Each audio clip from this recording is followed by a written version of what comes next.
7 days, 5 mountains, 1 region. This is the good life.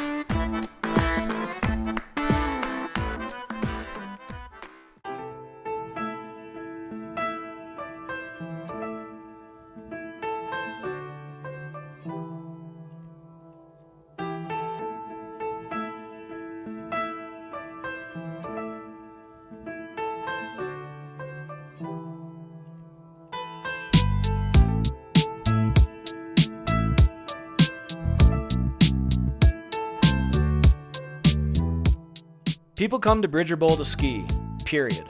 The resort is a bare-bones operation. And on the last day of our trip around the greater Yellowstone region, this is why we'd come. We wanted to end our journey with the pure Montana ski experience, without the distraction of anything but snow, trees, and aggressive terrain. As the wind whipped and a light snow fell, we lined up for first chair as 17 inches of cold smoke powder sat waiting to be enjoyed just a few thousand feet above.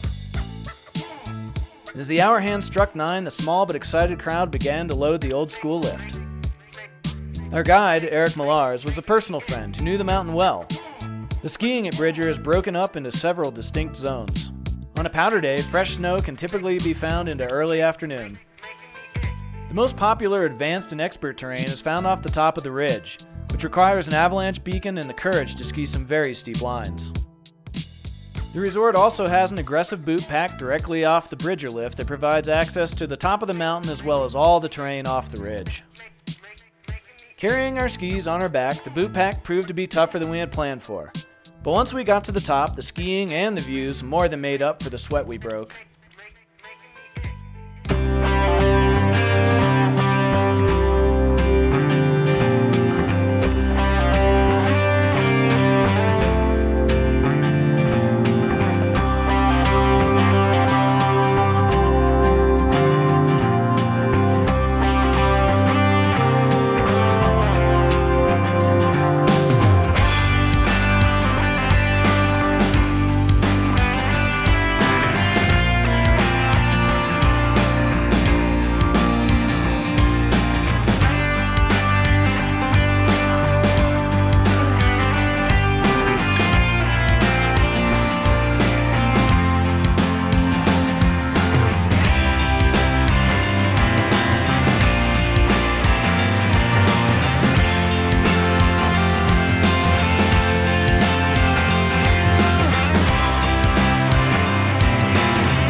Yeah, my name's Richard Griffin. I used to go by Griff, and I've been ski patrolling here for 17 years. I grew up in Wellington, New Zealand, and found steep chutes at Craigie Burn, and then found light and dry powder in Montana. Today we got 10 inches of cold smoke, and it's getting all over us. It's pretty good.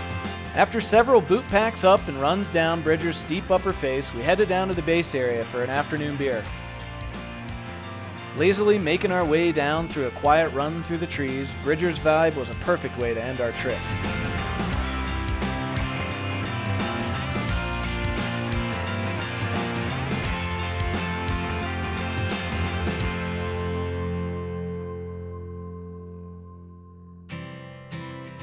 Rolling into the Grizzly Ridge for a few cold beers, we sat down and soaked in Bridger's no-frills atmosphere. Dogs roamed the bar as exhausted skiers talked about the day's stories. As the day drew to a close and the last sips of beer were consumed, we headed back to our car and to Bozeman for a flight back home. Over the past week, we traveled over 1,000 miles, skied 4 resorts, 1 backcountry zone, met countless locals and legends, and had an experience we'd never forget.